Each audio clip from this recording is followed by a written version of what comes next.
Spoštovane novinarke, spoštovani novinarji, lepo pozdravljeni in hvala za vašo današnjo udeležbo. V mesecu junija smo poslanci koalicije skupaj s podporo Slovenske nacionalne stranke v zakonodajni postopek vložili predlog sprememb zakona o javnem naročanju za področje nabav v slovenskem zdravstvu. Prepričani smo, da bodo predlagane spremembe zakona, seveda dokolikor bodo tudi sprejete, omogočile znižanje cen medicinskih pripomočkov in medicinske opreme. S tem se bo zagotovilo transparentnejše in gospodarnejše ravnanje z javnim davkoplačevalskim denarjem. Dejstvo je, da slovensko zdravstvo vse od osamosvojitve naše države pretresajo številne korupcijske afere o preplačanih medicinskih pripomočkih oziroma materialih. Vseh teh letih do sedaj pa ni bilo posluha ali volje, da se slednje zakonsko uredi in bi se torej na ta način onemogočila nadaljnja preplačila zdravstvenega materiala, ki smo jim bili priča v številnih javnih aferah.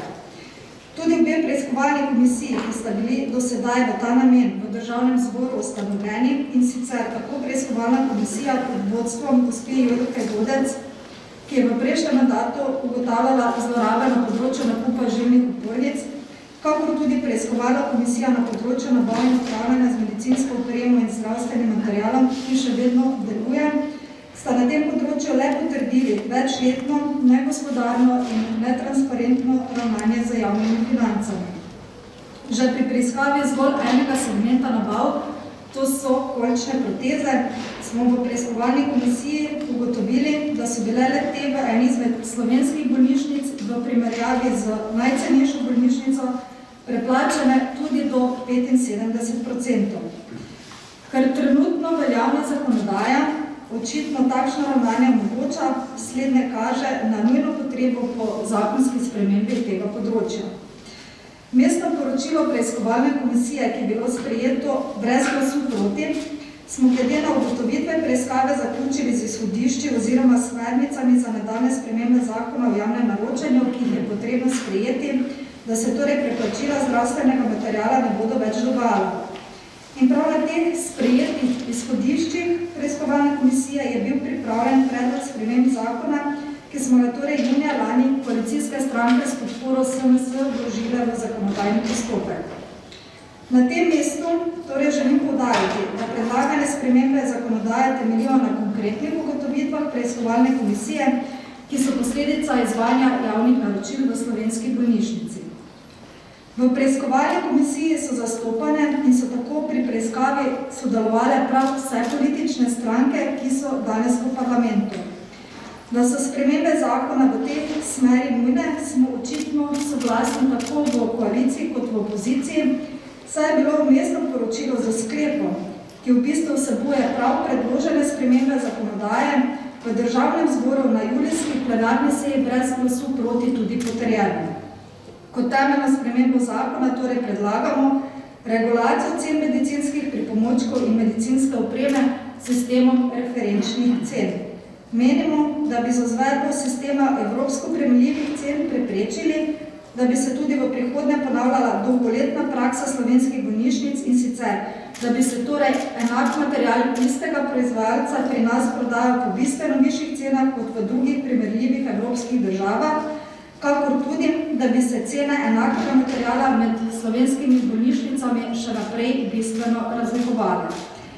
Vloženem predlogu zakonskih sprememb so stališče oziroma pripombe podali Zbornica ponudnikov medicinske tehnologije in storitev Medtech, Združenje zdravstvenih zavodov Slovenije in Komisija za preprečevanje korupcije. Stališča oziroma pomisleki vseh treh institucij se v prejetih dopisih sicer bolj ali manj ponavljajo, pri čemer lahko vsebinsko izpostavim dve pripombi. In sicer, da so predlagane spremembe in dopolnitve nasprotjo z evropsko direktivo, ki ureja področje javnih naročil, ter odsotnost metodologije izračuna oziroma struktura referenčne cene. V zvezi s predlaganimi pripombami bi zato želela na kratko pojasniti še sledeče. Evropska unija za področje urejanja javnih naročil doslej ni sprejela neposredno obvezujoče uredbe, temveč, če se smem tako izraziti, le posredno obvezujoče direktive.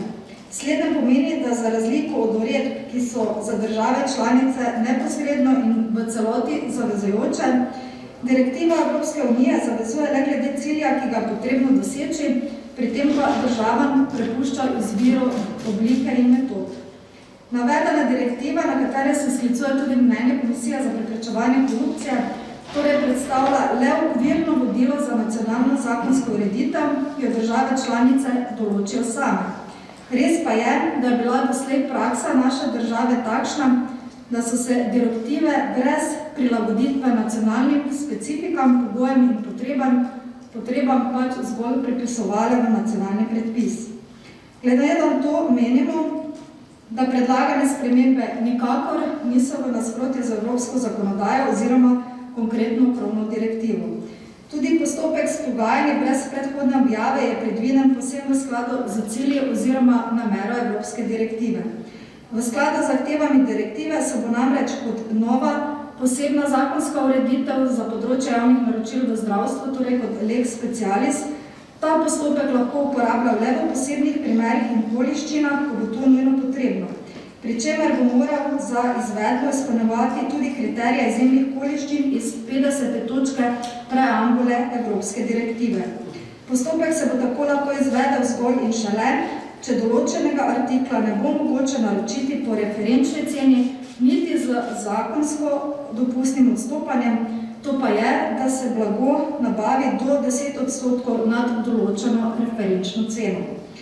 Celoten trg Evropske unije se tako lahko v postopek vključi le pod točno določenim in restriktivno zamejenim pogojem, pri čemer pa menimo, da je izredno pomembno, da se za takšno ureditvijo omeji vsakršna možnost monopolnega delovanja dobaviteljev. S predlagano spremembo se namreč izognemo kartelnemu dogovarjanju ponudnikov, kar se v praksi, kot je potrdila tudi ena izmed prič pred preiskovalno komisijo, sicer dogaja.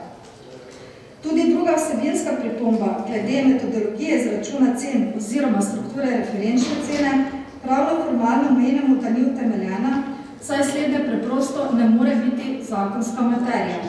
Glede na dejstvo, da zakon zajema vrsto artiklov, ni mogoče naprej predvideti vseh elementov cene, zato pa je to tipičen primer, ko mora zakon odkazati na ustrezen izvedbeni podzakonski predpis.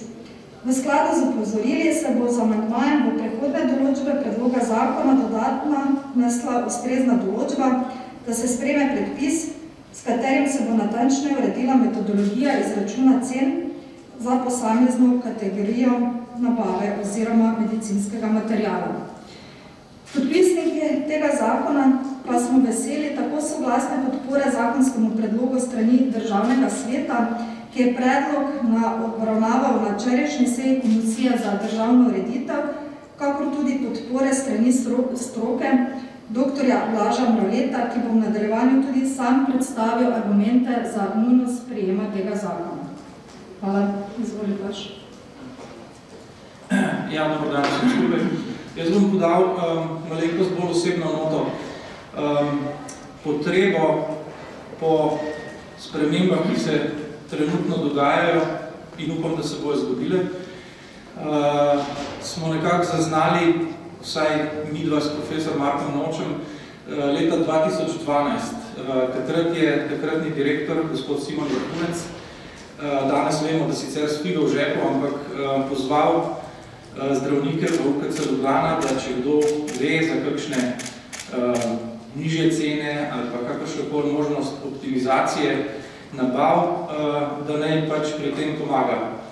Zdaj, zakaj to poudarjam? Zato, ker je to pravzaprav v letos že 10 let od tega, to pomeni 1/3 samostojne Slovenije, se že trudimo in borimo, pa se še nič ni zgodilo.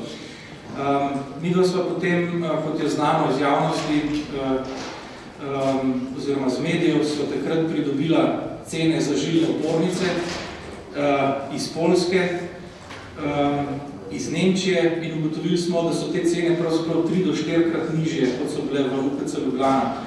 S tem se je odprla pravzaprav Pandorina skrinjica, izvedli so 2 nabavi, nadaljne so bile potem strani proizvajalca blokirane, ampak v vsakem primeru smo dokazali, da to, kar govorijo, se pravi, da se na evropskem trgu ne da kupiti in da so cene tako visoke, zaradi tega, ker je slovensko tržišče majhno, smo v bistvu vrgli. Takrat je, oziroma kasneje, potem tudi na oddaji Tarča, oziroma posebna oddaja, da ekstravizor, je gospod Vrhunec priznal, da smo s tem zbitjem cen v UKC Ljubljana privrčevali 2,5 milijona evrov letno. Ponavljam, samo v eni ustanovi UKC Ljubljana smo na samo enem medicinskem materialu, v nabavni tabeli jih imajo 20.000 postavk, privrčevali s tem 2,5 milijona evrov. Takrat smo potem tudi zaznala, da je prvi korak v pravo smer, seveda potrebno uvesti referenčne cene tudi za vse ostale artikle, ker te postavijo makroskopski okvir, preko katerega dobavitelji ne smejo. To je družbeni dogovor, za katerega se moramo kot družba pač odločiti, ali ga bomo sprejeli ali ne, ampak s tem se privrčuje, po moji oceni, lahko govorimo o vseh stvareh v zdravstvu, ampak tam nekje okrog 400 milijonov evrov letno. Potem je bila, kot je že gospa Furman povedala, prva preiskovalna komisija, ki je obravnavala samo ta megakorupcijski škandal žilne opornice. Poročilo je javno dostopno na spletni strani Državnega zbora. Notri je na 400 straneh jasno popisano, kdo, kje in kako so, kot jaz temu rečem, kradli davkoplačevalski denar s prirejenimi javnimi razpisi za vzdrževanje previsokih cen. Sledila je potem druga komisija, ki jo zdaj vodi gospa Furman, in tukaj konkretno smo ugotavljali pa podobne zaplete zaplete v narekovajih, se to so namenske stvari za bogatenje nekaterih, pa na področju kolkov. Letos pomladi smo bili povabljeni v delovno skupino na Ministrstvu za zdravje, nekateri člani iz skupine zdravstvo.si. Ta skupina naj bi pripravila predloge za spremembe nabav v zdravstvu. Mi smo svoje delo upravili, dali smo jasne predloge, potem pa smo ugotovili, da so se začele dogajati čudne stvari, ki so pač, če ne gremo v detajle, ampak nekako šle v smeri, seveda, da se ne bi nič spremenilo. Zato smo, kot je znano, iz te delovne skupine spomladi tudi vstopili. Naše delo je bilo pravzaprav upravljeno. Predlog smo predali, predlog je preprost in brutalno učinkovit, če bi ga upoštevali. In vesel sem, da se je stvar premaknila vsaj toliko, da imamo danes predlog zakona, ki vsebuje prvo in glavno točko, to so referenčne cene, s katerimi poskušamo zajeziti to korupcijo in potem s tem upravljamo tudi organiziran kriminal v zdravstvu. Osebno podpiram predlog zakona in glede na odzive opozicije, potem, ko smo mi spomladi iz delovne skupine izstopili, predvidevam, takrat so nas podprli naše predloge, predvidevam, da pri obravnavi in potrjevanju tega zakona ne bi smelo biti težav. Hvala lepa.